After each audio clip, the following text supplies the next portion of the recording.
Assalamualaikum warahmatullahi ta'ala wabarakatuh. Alhamdulillahirabbil alamin. Wassalatu wassalamu ala asyrafil anbiya'i wal mursalin wa ala alihi wa sahbihi ajma'in. Subhanaka la ilma lana illa ma 'allamtana innaka antal alimul hakim.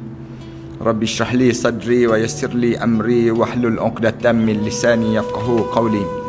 Rabbi yassir wa la tu'assir wa tammim bil khair, amma ba'd.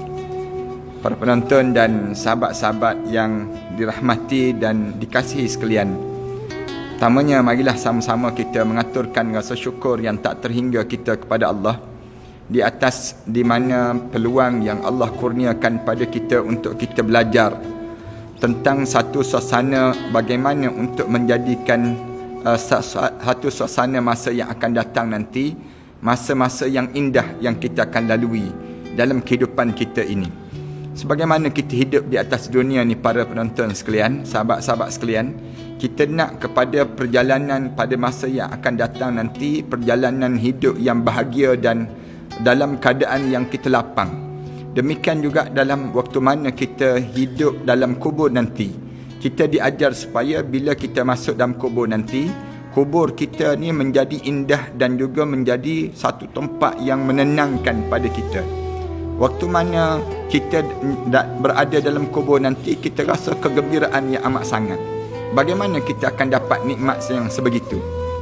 Jawabnya, apabila kita jaga amalan-amalan kita ni. Waktu mana kita hidup di atas dunia ini, kita jaga amalan-amalan kita ni untuk mengindahkan kubur kita waktu mana kita dalam kubur nanti. Di atas dunia ni kita jaga awal-awal, supaya apabila kita menghadap depan Allah nanti, tak adalah satu penyakit yang melanda pada diri kita yang disebut dengan penyesalan. Ramai di kalangan kita, apabila dia menghadap depan Allah, dia mula datang penyesalan.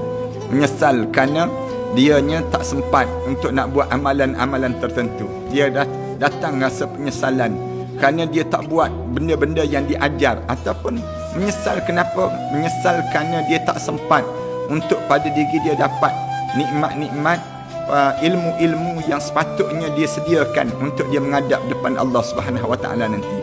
Para penonton dan sahabat-sahabat sekalian, malam ini kita nak cerita tentang bagaimana indahnya kubur mukmin. Indahnya kubur mukmin ini berdasar pada, kalau kita belajar sebelum daripada ininya, yang pertamanya di mana tempat yang kita meninggal dunia dan juga tempat kita lahir ini akan menjadi nilai ukur luasnya kubur kita. Waktu mana kita menghadap depan Allah Subhanahu Wa Taala, waktu mana kita menghadap depan Allah, lalu Allah ukur di tempat kita lahir. Tuan-tuan lahir di mana? Yang ni, kemudian waktu mana kita meninggal dunia di mana? Saya ni contoh, saya lahir di Jerantuk Pahang. Saya lahir di kampung Batu Balai, Jerantuk Pahang. Kemudian katakanlah saya meninggal dekat mana? Meninggal dekat Mekah Al-Mukarramah ataupun Madinatul Munawwarah di sebelah Nabi Muhammad sallallahu alaihi wasallam. Allah akan ukur luas mana kubur kita ni, luas mana yang disebut dengan kubur kita ataupun gambaran syurga. Start daripada tempat saya lahir sampailah saya tempat saya meninggal dunia. Ini nak sebutnya gambaran bagaimana indahnya.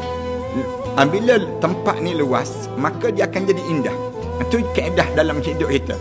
Tapi kalau tempat kita ni jadi sempit, katakanlah tempat yang kita tinggal tu sempit, dia akan jadi serabut. Kerana banyak benda yang akan duduk dan bersekitar dengan diri kita. Lalu bila kita lapang, luas, maka di waktu tersebut kita akan rasa nikmat. Nikmat ni akan terjadi. Penting pada diri kita ni, orang mukmin bila masuk dalam kubur, kubur dia menjadi kubur yang luas, kubur yang lapang. Dan bila luas dan lapang ini akan menjadikan pada diri dia, menjadikan kenikmatan dalam kehidupan dia waktu mana dia berada dalam kubur nanti. Itu asas dipanggil demikian. Yang keduanya, kita kena ingat bahawa nikmat lagi berada dalam kuburnya, di mana dia akan diluaskan kuburnya sejauh mana keberadaannya daripada keluarganya. Itu dia jadi demikian. Allah jadikan bila masuk dalam kubur, Allah bagi nikmat pada orang mukmin ni, di mana nikmat dia tu, dia meninggal dunia kat mana, kemudian katakanlah isteri dia dan anak-anak dia berada jauh daripada dia. Sejauh itulah Allah akan lapangkan kuburnya. Dua, dalam perbincangan kita sebelum daripada ni, Kemudian yang ketiganya, kubur orang mukmin ni akan bercahaya. Bercahaya dengan cahaya yang menjadikan taman dia akan berubah menjadi warna hijau yang cantik. Ini yang kita sebut sebelum daripada ni. Bagaimana besarnya nilai kubur orang mukmin. Bila masuk dalam kubur bercahaya, kemudian cahaya tersebut luas hingga 70 depa. 70 depa dan diberi cahaya bulan purnama pada malam hari. Nampak kubur dia ni bercahaya, seni dia panggil. Macam tuan-tuan duduk dalam majlis kita ni, katakanlah kuliah kita ni gelap. Bila kuliah kita ni gelap, tak nampak, kita pun rasa tak tenang. Demikian waktu mana kita menghadap depan Allah Subhanahu Wa Taala nanti. Bila kita berada dalam kubur, kita cahaya menerangi kawasan kita ni. Bila kita bercahaya, kubur kita ni bercahaya ni daripada mana?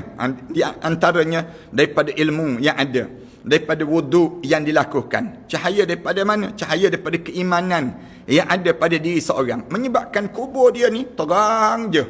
Terang ni, bila terang, kita ni jadi tak takut. Tu keedah dia. Bila orang mukmin ni berada dalam kubur, dia akan rasa sonok je. Kenapa?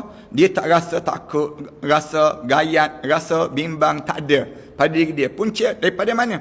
Punca daripada yang namakan dengan cahaya yang indah, yang menerangi warna hijau yang sekitar pada tubuh badan dia ni, dalam keadaan yang menjadikan diri dia rasa tenang dan aman pada diri seseorang. Kemudian dalam masa yang sama juga, yang keempat, kubur dia akan diluaskan. Yang ni di antara indahnya kubur orang mukmin. Kubur orang mukmin ni akan jadi luas. Seluas mana? Seluas kuburnya bila ditanya pada Sayyidatina Aisyah, Muaz bagaimana diceritakan oleh Ali bin Ibn Ma'bad, aku pernah bertanya pada Sayyidatina Aisyah radhiyallahu anha, beritahulah kepada kami tentang kubur, apa yang diberikan dan apa pula yang akan diperlakukan kepadanya. Waktu mana sahabat-sahabat tanya Sayyidatina Aisyah, tolong cerita pada kami apa benda yang akan berlaku dalam kubur nanti dan apa yang akan ditanya dalam kubur. Lalu Aisyah jawab, jika dia seorang mukmin, akan dilapangkan kuburnya seluas 40 depa. 40 depa. Seluas mana 40 depa? Sama dengan 240 kaki. Allahu Akbar. Mudah-mudahan kubur kita lah insya-Allah. Ni nikmat-nikmat yang dikecapi. Kalau kita tanya, bila kita berada dalam hotel, kita dapat apa dia? Keluasan hotel tersebut, keluasan bilik dia, kemudian apa dia? Barang-barang yang ada. Malam ni kita nak cerita yang ni lah. Apa benda yang kita dapat bila kita berada dalam kubur bagi orang mukmin. Sebab tu dalam hidup kita ni, memilih menjadi mukmin menjadi keutamaan dalam hidup. Jangan kita pilih jadi orang munafik. Lebih-lebih lagi lah, jangan pilih jadi orang kafir. Jangan. Dalam hidup kita atas dunia ni, sepanjang kita hidup, kita pastikan kita ni sentiasa hidup dengan mukmin. Jangan kita tergelincir sikit pun. Kalau kita tergelincir, jangan-jangan sekali tergelincir dalam hidup kita ni, cepat-cepat balik semula menjadi orang mukmin. Istighfar, taubat pada Allah. Kerana bila kita mati dalam keadaan munafik, naya kita. Na'udzubillah min dzalik. Ataupun mati dalam keadaan zalim pun naya juga. Mati dalam keadaan yang kafir lagi naya. Dalam hidup seorang, dalam hidup kita ni, pastikan kita ni sentiasa jadi orang mukmin. Jadi orang mukmin ni panjang dalam perbincangan sebelum daripada ni lah, yang cerita tentang bagaimana kita nak jadi orang mukmin. Yang kelima pada malam ini, kita nak cerita tentang bagaimana nak suruh kubur kita ni jadi indah. Jadi indah. Orang mukmin, kubur dia akan jadi indah. Apa yang indah? Luas. Apa yang indah? Kubur dia ni akan jadi lapang. Apa yang indah lagi kubur dia ni? Kubur dia ni dalam keadaan yang Allah jadikan warna yang indah, kemudian cahaya yang indah Allah jadikan. Apa lagi? Wangian. Malam ni kita nak cerita tentang mengenai wangian dalam kubur ini sendiri. Ibnu Abi Syaibah dalam Al-Musannaf daripada Abu Daud menuturkan hadis daripada Aisyah radhiyallahu anha.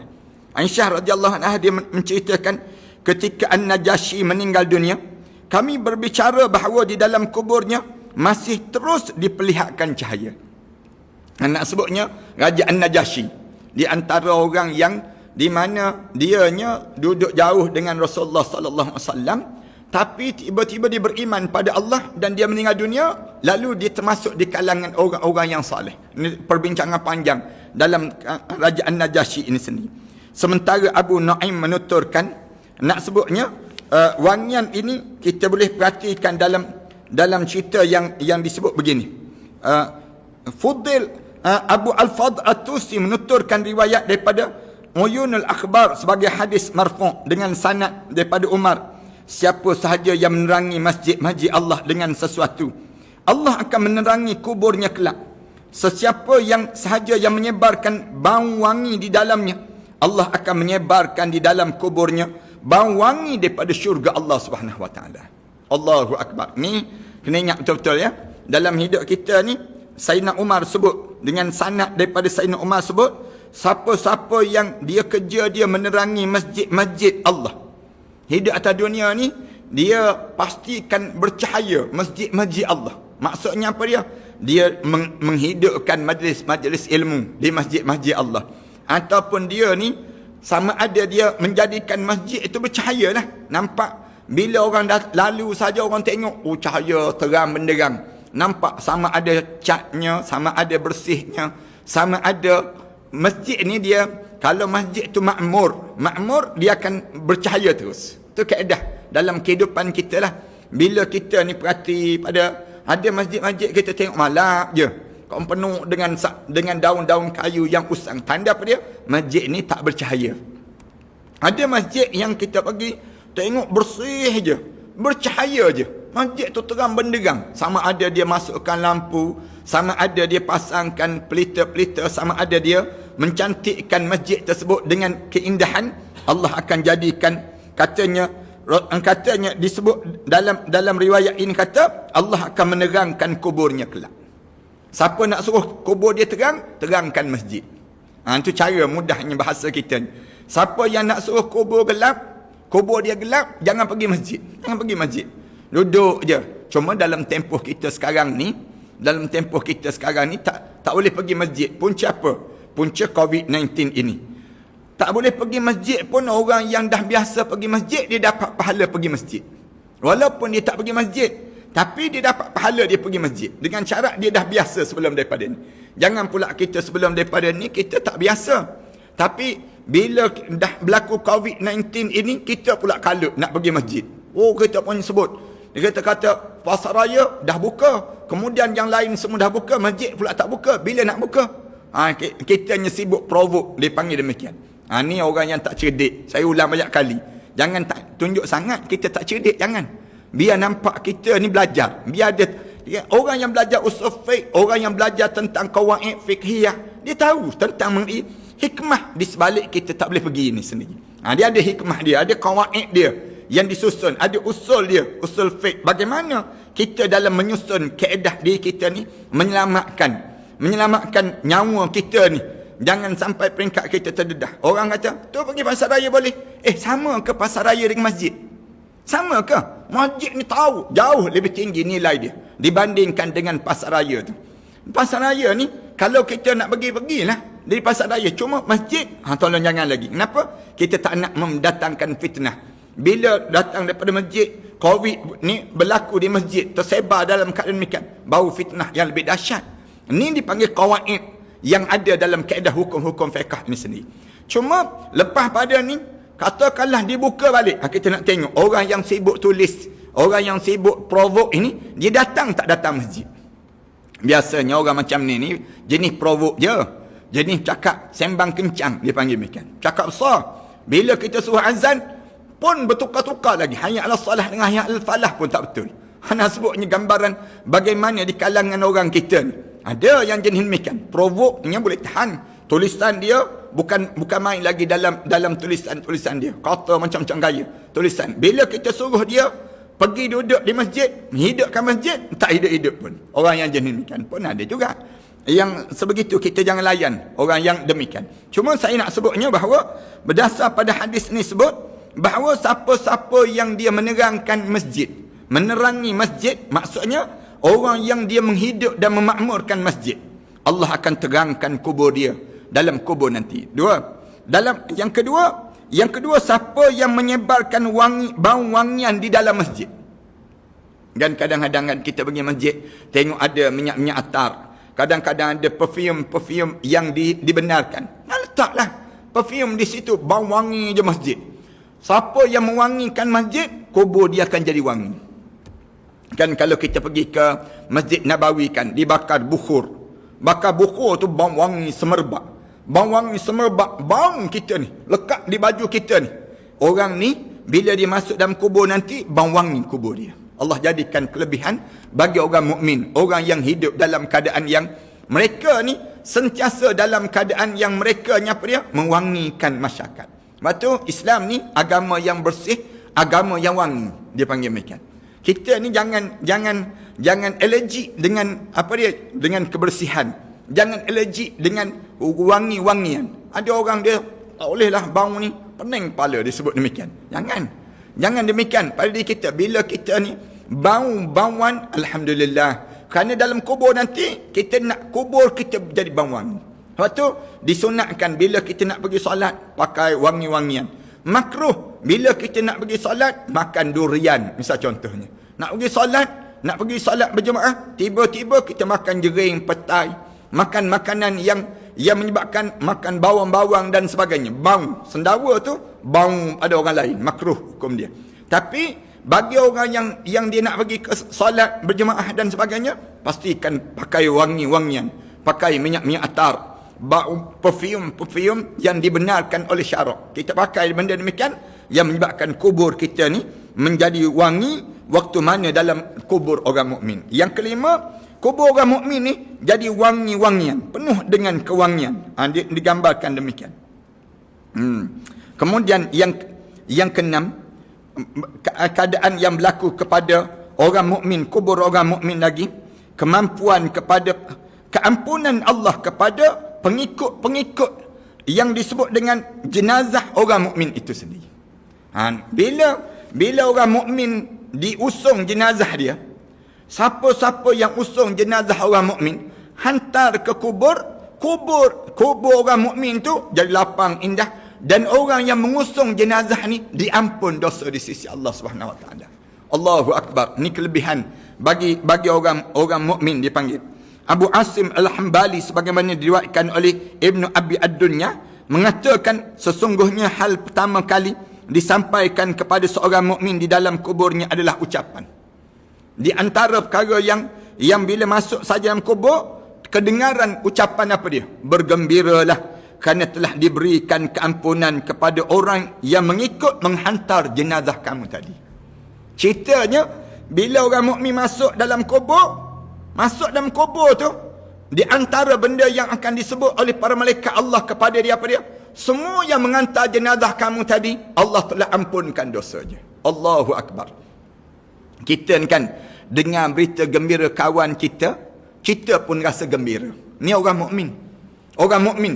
Dalam hidup orang mukmin ni, dia ajar demikian. Bila kita dengar orang dapat berita gembira, kita tumpang sama.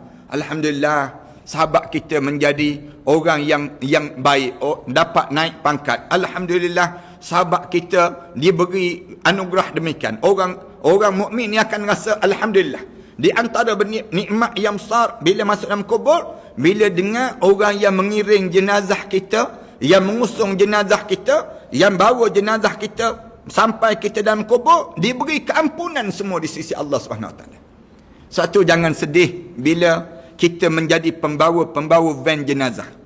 Saya nak sebut berita gembira pada pembawa van jenazah dia panggil. Terutama bawa jenazah orang mukmin.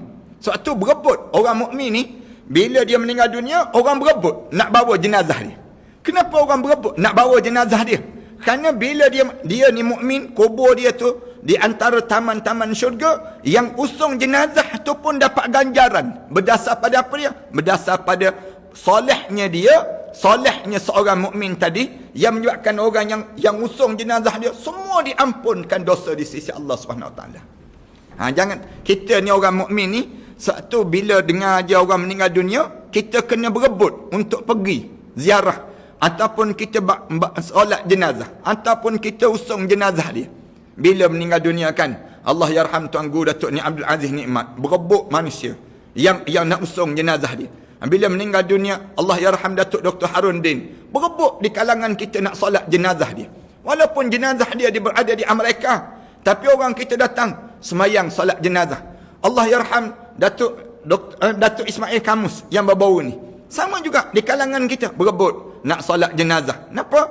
Walaupun kita boleh solat jenazah dia, masuk dia dalam kubur, Allah bagi tahu pada dia, sebut pada mereka ni sendiri, Allah telah ampunkan semua dosa-dosa mereka yang mengiringi jenazah kamu sampailah kamu ke dalam kubur itu sendiri. Allahu Akbar. Besarnya nikmat dia panggil demikian. Dan Jabir Ibni Abdullah dituturkan bahawa Rasulullah sallallahu alaihi wasallam sabda, hadiah bagi orang mukmin yang pertama kali adalah diberikan keampunan kepada orang yang ikut pergi menghantar jenazahnya. Ialah kita kan galak kan, bila kita masuk dalam, kita sampai sesuatu tempat, tiba-tiba tengok ada orang bagi hadiah pada kita. Banyak hadiah-hadiah yang kita dapat. Kita nak balas balik ni apa dia? Nak balas balik apa dia pada diri kita?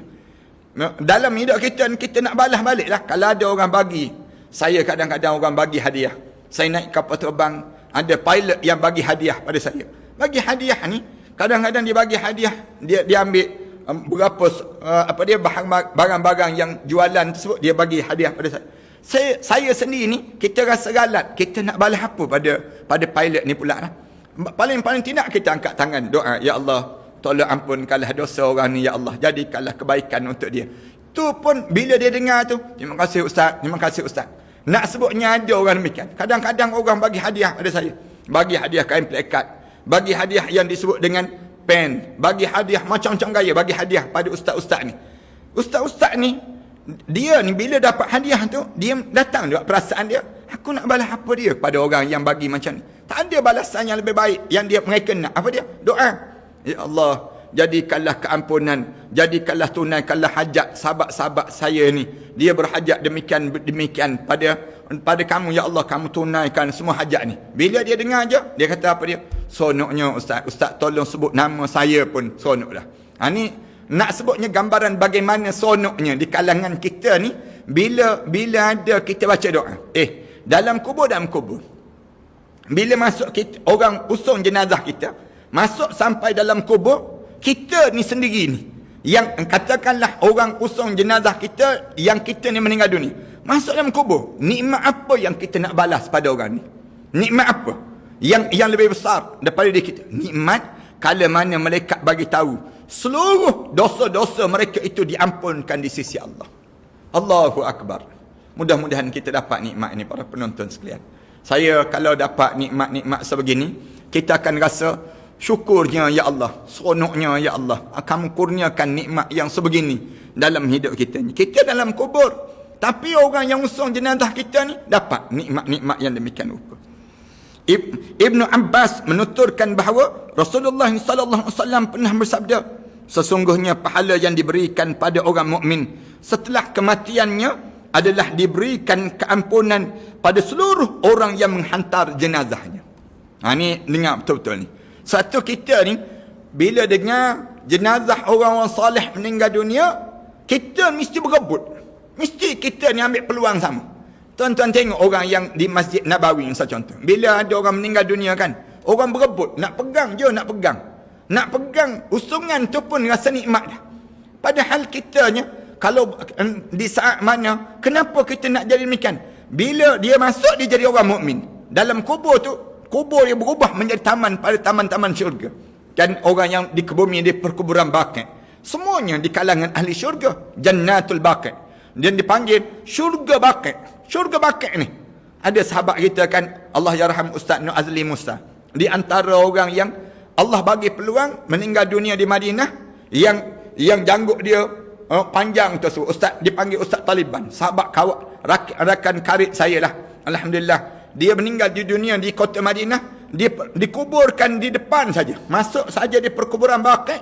Di perkuburan Baqi' tersebut, dia berada kat depan, dekat dengan Anas bin Malik radhiyallahu anhu, kuburan sahabat-sahabat Rasulullah, sebelah dekat dengan kubur Ibrahim alaihissalam, anak Rasulullah sallallahu alaihi wasallam. Kawasan-kawasan sahabat-sahabat. Allahu Akbar. Orang yang boleh usung jenazah dia ni masuk dalam kubur, Tak adalah nikmat yang besar, yang seronoknya. Orang dalam kubur ni bila diberitahu apa dia? Semua yang pengusung jenazah ni, Allah ampunkan dosa-dosa dia. Allahu Akbar. Allahu Akbar. Mudah-mudahan kita dapat nikmat-nikmat yang diberikan oleh Allah Subhanahu Wa Taala, dipanggil nikmat yang besar ini. Yang keenam, yang ketujuh, diperlihatkan pintu-pintu syurga yang terbuka untuknya. Orang mukmin jadi indah dalam kubur dia, diperlihatkan segala pintu-pintu syurga yang mula dibuka untuk diri dia. Ini kelebihan bagi orang mukmin lah. Indahnya kubur orang mukmin ini sendiri. Yang ni berdasar pada yang disebutkan oleh disebut Ali bin Abi Talib karramallahu wajhah, menuturkan bahawa Rasulullah sallallahu alaihi wasallam bersabda, siapa saja yang mengucap kalimah la ilaha illallahul al-malik al-haqqul mubin setiap hari sebanyak 100 kali, la ilaha illallahul malikul haqqul mubin, sehari sebanyak 100 kali, Rasulullah sebut bagi dia keselamatan daripada kefakiran. Yang pertama, orang ni siapa-siapa yang hidup dia sentiasa sebut la ilaha illallahul malikul haqqul mubin, yang disebut demikian, takat tu je Rasulullah sallallahu alaihi wasallam sebut. Yang pertama, dia bagi keselamatan daripada kefakiran. Orang ni tak akan fakir dalam hidup dia. Yang pertama, sebanyak 100 kali lah setiap hari dia sebut demikian. Yang kedua, kebahagiaan dalam menghadapi ketakutan dalam kuburannya. Bila dia masuk dalam kubur, tak ada rasa takut, tak ada rasa seram, tak ada rasa menggerunkan pada diri dia demikian. Dua. Yang ketiga, di mana bila masuk dalam kubur, pintu-pintu syurga semua terbuka untuk diri dia. Nak masuk pintu syurga Firdaus terbuka, pintu syurga Illiyin terbuka semua, pintu Ar-Rayyan terbuka, semua terbuka, pintu-pintu syurga Allah semua terbuka untuk diri dia. Kenapa? Kerana bila dia orang jadi orang mukmin, dalam hidup dia jaga betul-betul kemukminan dia tersebut pada Allah Subhanahu Wa Taala, menyebabkan indah kubur dia tu Allah tunjuk nikmat-nikmat sehingga mereka tak sabar-sabar berlakunya hari kiamat. Allahu Akbar. Mudah-mudahan kita dapat, insya-Allah, mudah-mudahan Allah kurniakan demikian. Hadis ini diriwayatkan oleh Ad-Dailami dan juga Al-Khatib daripada Imam Malik, Abu Nuaim dan Ibnu Abdul Al-Bar yang menceritakan keadaan demikian. Hadis tersebut juga diriwayatkan oleh Al-Khatib Ibnu Umar. Kemudian yang ke-8 indahnya kubur orang mukmin ni apa dia? Ni tuan-tuan boleh catat ni. Catat betul-betul. Ilmu yang kita dapat ni jarang-jarang je kita akan dapat dalam keadaan sebegini. Kecuali kita rajin dan kita menekuni majlis-majlis ilmu, mana-mana ada ustaz-ustaz yang lain yang boleh cerita lagi pada diri kita tentang nikmat-nikmat dan indahnya kubur orang mukmin. Yang ke-8 apa dia? Ilmu yang diajar dan dia belajar itu diletakkan bersama dalam kubur waktu mana dia menghadap di hadapan Allah Subhanahu Wa Taala. Allahu Akbar. Ilmu kita ni yang kita belajar ni, tuan-tuan panggil mak-mak kita, ayah kita, tuan-tuan share sebanyak mungkin. Tuan-tuan tekan, tuan-tuan tag adik-beradik kita, tuan-tuan subscribe yang disebut dengan YouTube kita, tuan-tuan ikut follow yang ni. Bila kita masuk dalam kubur nanti, segala yang kita belajar ni masuk sekali dengan kita dalam kubur. Berdasar pada yang disebut dengan disebut daripada Ibnu Abbas, diriwayatkan bahawa Rasulullah sallallahu alaihi wasallam bersabda. Rasulullah sallallahu alaihi wasallam sebut begini, jika seorang alim meninggal dunia, mana-mana orang alim meninggal dunia, Allah akan menggambarkan ilmunya di dalam kuburnya. Allah akan tunjuk semua ilmu-ilmu dia ditunjuk dalam kubur dia. Ini berita gembira bagi orang mukmin. Berita gembira bagi orang yang sentiasa belajar. Apa yang masuk dalam tuadan kita ni Allah tunjuk tayang semua ilmu yang kita ada. Ilmu apa dia? Ilmu yang terlibat dengan akhirat. Terlibat dengan akhirat ni semua ditunjuk semua. Benda-benda yang kamu faham, segala benda yang menjadikan diri kamu menjadi ilmu dalam hidup kamu dan menjadi pelajaran pada orang lain, Allah tunjuk semua sekali dalam kubur dia. Kemudian diberikan kesenangan hati pada hari kiamat dia. Bila bangun di akhirat, tenang je hati, tak takut, tak bimbang langsung. Kerana apa dia? Kerana dia yakin dia akan serta diselamatkan dirinya daripada binatang yang disebut diselamatkan daripada binatang bumi itu sendiri. Apa dia? Ular, kalajengking.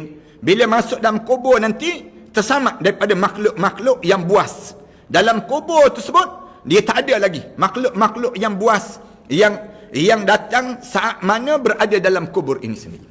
Ni yang sering kali kan saya sebut pada para penonton sekalian. Kadang-kadang orang kita ni dalam hidup dia tak terfikir macam mana dia nak matikan ular yang keluar daripada tubuh dan daripada dalam kubur dia. Dalam kubur ni ada ular, ada yang disebut dengan kala jengking, ada yang namakan dengan binatang yang bisa, kepala lain, kemudian badan lain. Yang disebut dalam hadis Rasulullah cerita tentang makhluk-makhluk yang dalam kubur ini. Macam mana kita nak matikan ular tersebut? Hari pertama keluar ular menjala di atas badan kita ni. Yang besar dia sebesar tengkuk unta. Rasulullah sebut demikian. Bagaimana kita nak jadikan ular tersebut mati di saat mana dia berjala di atas tu badan kita? Hari yang kedua keluar pula kala jengking. Na'udzubillah min dzalik. Daripada bawah ni bunyi dengusan dia. Nampak taring dia tu yang nak menggigit kita. Na'udzubillah min dzalik. Macam mana kita nak padam tadi? Dengan ilmu semua. Dengan ilmu semua. Tuan-tuan tak boleh nak padam keadaan demikian kecuali sentiasa kita ni buat amalan-amalan. Ilmu ni membuahkan amalan yang soleh dalam kehidupan seseorang. Jaga pada diri kita demikian. Allahu Akbar. Imam Ahmad dalam kitab Az-Zuhd dan Ibn Abdul Al-Bar dalam Al-Ilm menuturkan riwayat daripada Ka'ab. Dia mengatakan bahawa Allah Azza wa Jalla telah menghayukan pada Nabi Musa AS. Pelajarilah kebaikan. Katanya Allah sebut pada Nabi Musa, belajarlah ilmu-ilmu yang membawa kebaikan. Bukan ilmu-ilmu yang membawa kejahatan. Jangan tiru. Ilmu-ilmu yang bawa kebaikan yang apa dia? Mengajak orang menjadi semakin taat pada Allah. Tuan-tuan jangan terpengaruh dengan apa dia? Dengan provokasi-provokasi yang ada dalam masyarakat kita, dalam tulisan-tulisan yang ditulis oleh masyarakat kita ni. Di kalangan kita ni ada yang mengaku pakar tu, pakar ni dan sebagainya. Tapi tulisan dia tidak menggambarkan dia tu seorang pakar. Anda sebutnya demikian. Kalau kita tengok ada orang mengaku pakar hadis, misal contohnya. Padahal dia Quran pun dia tak pakar. Quran pun dia tak tahu. Menghafal pun tidak Al-Quran. Macam mana dia nak mengaku pakar hadis? Dia tipu atas darat begitu je manusia. Ramai orang kita ni, dia tipu kita ni terang-terang begitu. Tengok peribadi dia tidak menggambarkan ahlul hadis. Pada pakaian dia tidak menunjukkan dia ahlul hadis. Kemudian tulisan-tulisan dia sibuk condemnkan orang. Kata orang tu cerita tentang begini. Seolah-olah dia ni bijak sangat. Sampai tahap demikian. Ada orang yang begitu di kalangan masyarakat kita. Jadi orang macam ni, kamu jangan terikut dengan dia. Kalau kamu terikut dengan dia, nanti kamu akan musnah dalam hidup kamu. Masa akan datang nanti kamu akan jadi rosak. Lalu macam mana nak suruh selamat? Pelajarilah kebaikan. Belajar kebaikan. Dan ajar kebaikan itu pada manusia. Ajar pada manusia ni tentang benda yang baik. Benda yang tidak memusnahkan manusia. Ni tidak asyik nak suruh orang ni pecah belah. Nak suruh orang ni rosak. Jangan belajar dengan orang-orang macam ni. Akan menyebabkan diri kita ni musnah pada masa yang akan datang nanti. Belajar dengan siapa? Belajar dengan orang yang boleh menyelamatkan kita daripada api neraka Allah Subhanahu Wa Taala. Ni ramai orang-orang yang memusnahkan dan merosakkan kita. Sesungguhnya aku akan menerangi kubur para pengajar dan orang yang mencari ilmu sehingga mereka tidak rasa takut dengan keadaan kubur mereka itu. Rasulullah sallallahu alaihi wasallam sebut demikian. Siapa-siapa yang dia hidup belajar tentang diajar kepada Nabi Musa ni sebut, Allah Subhanahu Wa Taala sebut, aku akan terangkan kubur dia. Aku akan bagi pada diri dia nikmat-nikmat yang banyak. Hasil daripada mana? Ilmu-ilmu yang dia belajar sehingga dia mentaati perintah Allah Subhanahu Wa Taala. Sebab itu Allah Subhanahu Wa Taala sebut, innama yakhshallaha min ibadihil ulama. Hanya yang takut pada Allah di kalangan hamba aku ni ialah di kalangan alim ulama. Orang yang ulama ni innama yakhshallah. Ulama-ulama ni kamu jangan condemn dia, jangan kamu petikai dia, jangan kamu lanyak dia, kamu kata macam-macam gaya penunggang agama dan sebagainya pada dia, jangan. Kenapa? Dia ni orang yang takut pada Allah. Orang yang takut pada Allah ni dia dekat dengan Allah. Kamu jangan main-main dengan orang yang demikian. Kerana apa dia?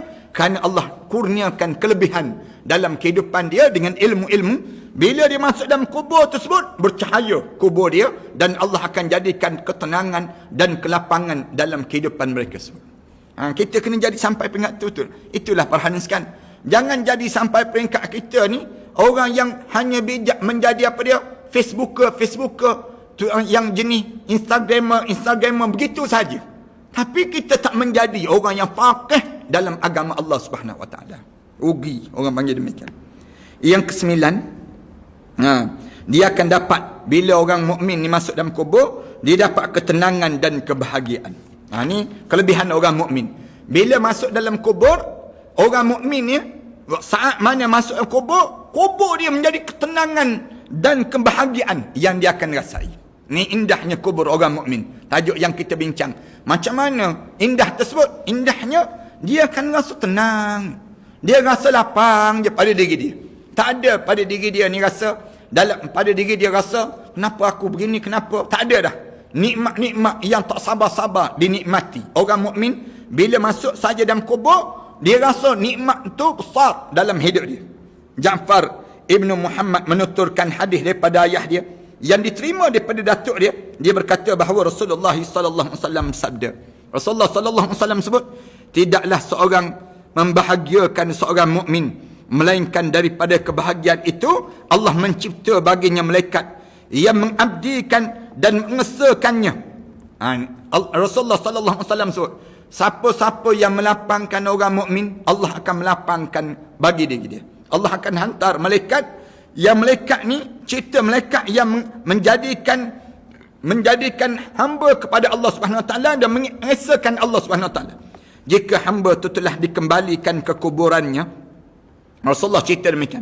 Bila hamba tu balik dalam kubur, masuk dalam kubur, kebahagiaan itu akan mendatanginya seraya berkata kepadanya, apakah kamu kenal aku?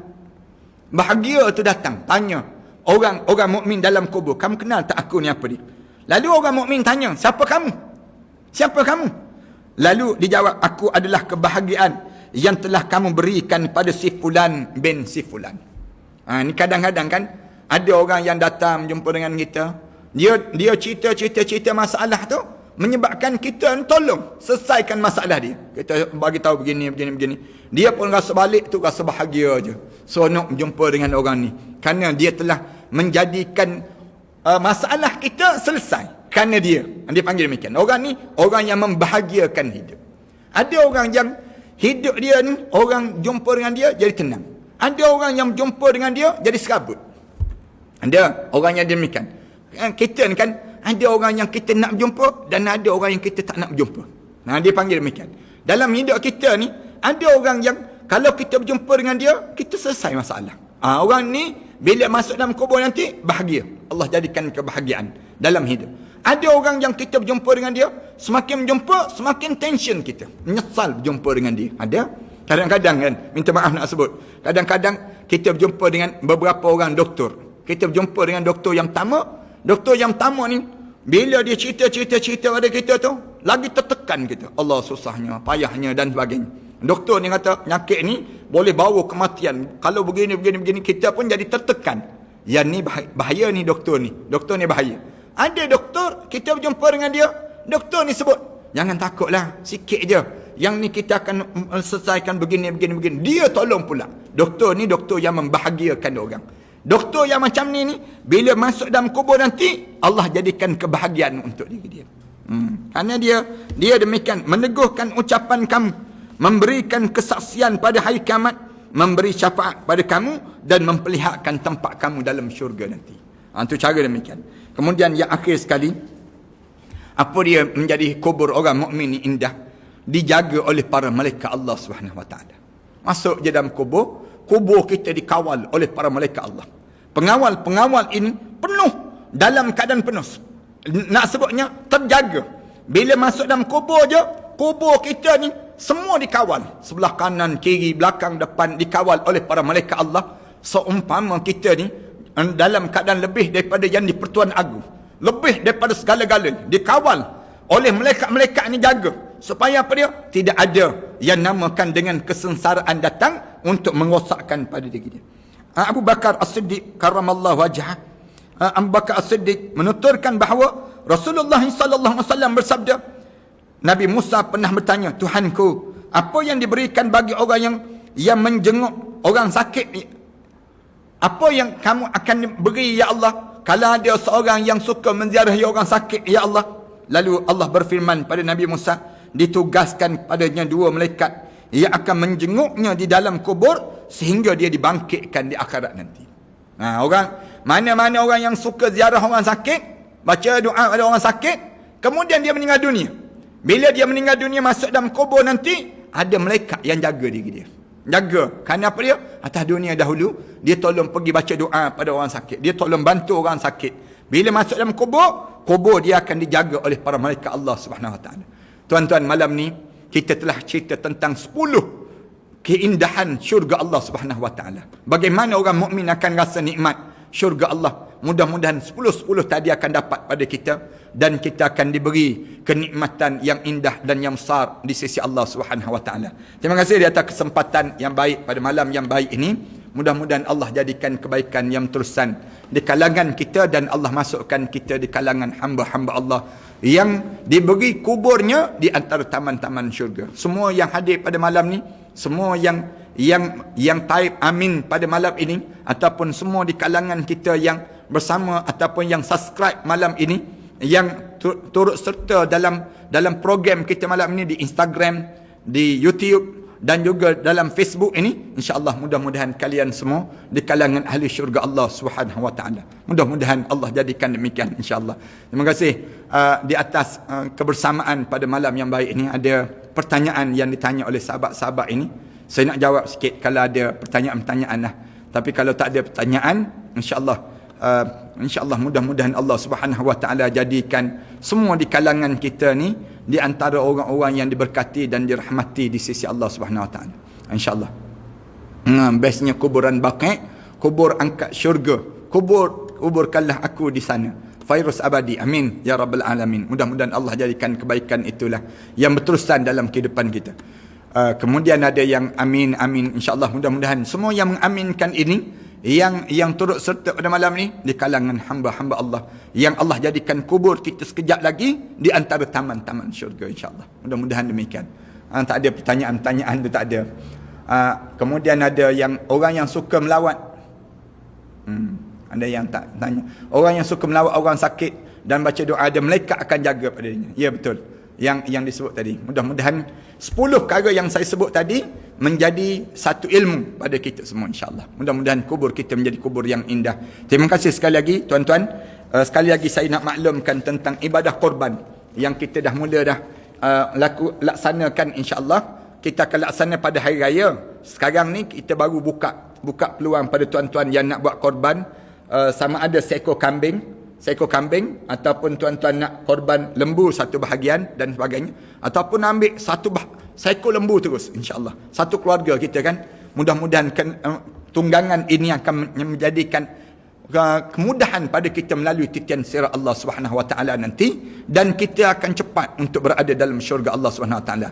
Kami di kalangan Ma'had Tahfiz An-Nabawi ini setiap tahun, dah lebih kurang 10 tahun dah saya lakukan, tiap-tiap tahun kita buat ibadah korban di kalangan kita, sehingga kita bangunkan satu ladang kambing dan juga lembu untuk kita buat ibadah korban ini sendiri. Kalau tuan-tuan ada kelapangan dan ingin bersama dengan kami, tuan-tuan boleh berhubung terus di talian 014 811132 ujung tersebut. Tuan-tuan boleh hubungi nombor talian ini. Dan saya dipahamkan tadi ada daripada Perancis.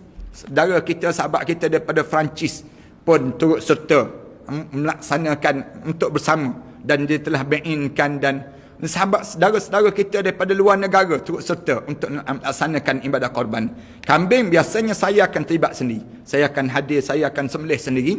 Daging-daging ni kita agih-agihkan dan kita lapah di kalangan kita, insya-Allah. Kemudian ada orang tanya, Ustaz Nur Inaliza Hassan, Ustaz, semasa melawat orang sakit, kalau kita baca doa dalam hati saja, tak apakah kita tidak zahirkan doa itu? Sebaik-baiknya doa dizahirkan. Sebaik-baiknya.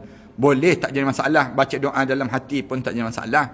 Tapi kalau kita baca doa tu dalam keadaan yang kita angkat tangan nampak tersusun, itu lebih baik. Dia panggil demikian, insya-Allah.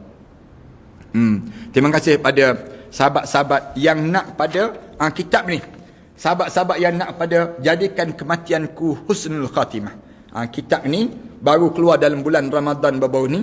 Kemudian di antara kitab ni pada muka surat 39 yang penting sangat. Wahai anakku, inilah permintaan terakhirku. Yang kita nak sebutnya, wahai anakku, apa benda yang kita nak? Bila kita diberi peluang terakhir dekat nak kematian kita, yang ni yang kita nak. Lalu kita susun balik.